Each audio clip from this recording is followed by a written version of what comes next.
What is going on, guys? So today, like I promised the last 2 days, I'm doing my third video of the week, third day in a row, once again relating to chapter 925. I still got like 2 or 3 more videos after this one that I want to do because of the things that happened in that chapter. It was so ridiculous how much crap happened.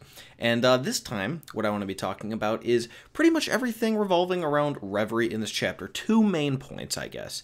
The first thing being what was less interesting to me, but still, of course, just completely crazy, is Mihawk very much hinted at the fact that the topic of the warlords being disbanded or abolished was probably brought up by Fujitora, which is a little strange since he didn't actually seem to be part of the discussion or anything like that. And he's not even supposed to be there in the first place, but, whatever. He did say he was going to do that, and Mihawk seems to very much be hinting at that. Otherwise, why would he say that it's actually a pretty good time for Peyrona to leave based on what was brought up at Reverie? Like that, don't get me wrong. Oda could be trolling us as he usually is. It could be something we're going to see what it actually is. It's not going to be the Warlords thing, and then we're like, oh, well, okay, yeah, I guess that makes sense. But he clearly is trying to make us believe that it is the Warlords that was brought up. So, if that is the case, it's going to make a huge difference in the One Piece world. Not just, of course, the balance of power being shifted. That's been hinted at since the beginning of the series. But very specific situations will change, such as, well, Buggy is a warlord now, and he's kind of in charge of the underground trade as far as we can tell. I don't think he has anywhere near as much power as Dofi did, and he really could be just specializing in, like, the black market, I guess, like, specifically weapons. But at the very least, if he's not a warlord anymore, I'm sure his position will be jeopardized at least slightly. I mean, as far as we know, him being a warlord in the first place is kind of just a troll. So he shouldn't have that much power to actually remain in a position where he could control the underworld. Dofi, had a better chance since he was actually extremely powerful. But Buggy, I don't know. I mean, I have made a video talking about how he could actually be really strong, but I'm not sure how confident in that I actually am. So that would sure be affected. Amazon Lily would be affected, of course, because they would not be able to just remain there, an island of women and whatnot, protected by the world government. I'm sure that they would probably get pretty aggressive, honestly. I would assume that Bo Hancock would be like, all right, well, I guess we're kind of at war with the world government, then they're going to affect the way we live now. So I could see them actually pulling out some kind of attack or something. It's pretty hard to say exactly what that would entail, but I mean, at the very least, it could be really a defensive offense, right? If the world government comes anywhere near Amazon Lily, I would think maybe the ship would just get destroyed. So that would be fun. That's not something that would happen currently without the warlords being abolished, so that would make a big difference. I mean, just the location of Amazon Lily makes things more interesting, so that's kind of cool. Another person that would have an interesting effect would be Weevil.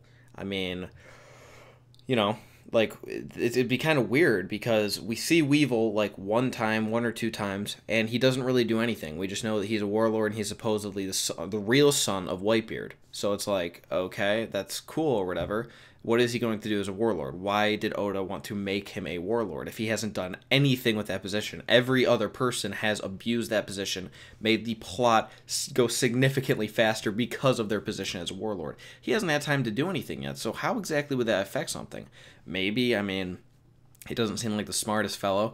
Maybe he enjoys the idea of being a warlord. He sees it as like a status of power, so he will just walk up to the world government being like, give me my title back, just start attacking Marineford 2 or something. I mean, I don't know. That doesn't seem too likely to me, but why is this happening? Honestly, that fact alone, the fact that he hasn't really done anything as a warlord yet, is the biggest thing that's making me think that Oda could be trolling us with this whole situation. Maybe the topic hasn't been brought up yet, and if it has, they just kind of skipped over it. I could totally see that happening based on the fact that Weevil is a warlord and we haven't seen him do anything with the position. It's just kind of weird. I don't know why Oda would do that. So I guess we'll have to see with him. If not, I'm assuming he will also be getting aggressive. And lastly, Mihawk. I mean, what is he going to do? I can't imagine the world government is going to actively try to hunt him down. I mean, come on, like, this is where I get a ton of hate and stuff, but I think that he could at least go toe-to-toe with Shanks. I personally think that he would beat him in the most extreme diff battle on the planet, but he's got to be right there. So how is the world government going to hunt him down? And it's not like he really does anything. I mean, yeah, he's a pirate technically, I guess, but all he did is sit in his castle. He hasn't done anything to harm anyone in the largest amount of time. I mean, in Marineford, he actually did help a little bit, and he wasn't supposed to at all. So I just don't really see a reason for the world government to go after him, even though he seems to be convinced that that will be the case. So, you know, honestly, I hope they do, and I hope that we get to see some serious Mihawk action. Send an admiral after him and let him tear that admiral apart. Not really. Okay, I know how powerful the admirals are. Again, that would be an extreme diff battle. So that would be best, right? I don't want him to actually destroy them. I would love a high extreme diff battle. That'd be really fun between an admiral and Mihawk. That'd be cool. All right, so that is pretty much everything with the warlords. Moving on to the second part of it, the other thing that happened was that apparently the revolutionary commanders had a skirmish or a battle with Ryokugyu and Fujitora at Sabo and all the commanders except for Betty. So I don't know exactly what's going on here, because I made a video talking about how strong I think the commanders are, and I think that they're pretty powerful, right? They're some of the strongest members of the Revolutionary Army, but I did not expect them to be this powerful. I mean, this is a serious indication of them being very powerful. I cannot imagine they would have gotten into a battle if they were going to be completely blown out. So let's just pick this, apart the way that I've been looking at it. So let's say Sabo faces off against Fujitora, right? A lot of people think that Fujitora is significantly stronger than Sabo. I personally don't believe that. I think that he might be stronger, but not. It's pretty close. I think what happened in Dressrosa was a pretty good indication of that. So if we have those two facing off against each other, Sabo might end up losing over a long period of time, but it's going to be a very long battle, and it's going to be very close the entire time, which would leave the three other commanders against Ryokugyu. Honestly, until this point, I would have never imagined that three of the commanders could take on Ryokugyu. Sure, we don't know anything about him, but we know he's an admiral, so we have some kind of idea of how powerful he is. If the three of them can take him on and possibly be evenly matched, that's pretty good. I mean, seriously, think about that. We're talking an admiral here. We have three people taking on an admiral. I mean, these guys got to be at least as powerful as the Monster Trio, in my opinion. Because I would think that, like, Luffy, Zoro, and Sanji would be a pretty decent match against an admiral. I would say that's about even at this point. Maybe a little in the favor of the Monster Trio, but I don't know. I think Sanji's pretty behind. I think he's going to not be able to contribute as much as I would like, and then it would be Luffy and Zoro versus an admiral, and that would be very difficult. So, I mean, if we're talking the commanders are similar to the Monster Trio here, though, that's pretty good. I mean, that's very powerful. Luffy is very close to Katakuri's level, and I think Zoro is right behind him. So if the commanders can keep up with that, that is pretty good. That's how I want it to be. I was kind of disappointed by the Revolutionary Commanders. I thought that they were way weaker than I would have anticipated originally. So I'm pretty happy to see this.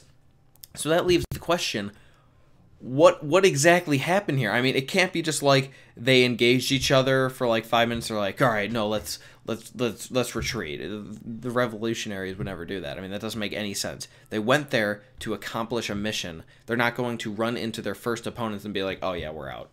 Operation over. No, they have something to do here. So there's a good chance that somebody had to like win this battle, or one side had to be incapacitated to some extent. And if the revolutionaries lost, then they're probably in Impelled Down or being held in Marijois somewhere. And if the admirals lost, my God, I mean, that's just like insane, right? I don't really know. I don't know what I would think about that. That would be hard for me to believe. That would seriously make the Revs some of the probably the strongest faction in the series. I guess the Marines would probably still be a little bit ahead, but we don't even know because Dragon hasn't been shown yet. So, geez, it would be very tough to say. I don't know. I really hope we get some more information on this soon. I'm guessing we won't. A lot of people are thinking, and I'm kind of agreeing with this, there's a good chance that we're going to get one of these at the beginning of every act of Wano. So we probably got another like 10 to 20 chapters until we get more information on this. Then we'll probably figure out what happened there. I'm really hoping it was a full-out battle. Maybe it won't even all be off-screen. Maybe right then we'll get to actually see the battle, like 2 or 3 chapters of it. That would be super sick. I would love that. Either way, it's going to make a massive difference in the One Piece world. I really wish Blackbeard would have trolled us just by letting us know that that happened, but not the outcome. But, you know, we're dealing with Oda here. Oda, right? Go-dia.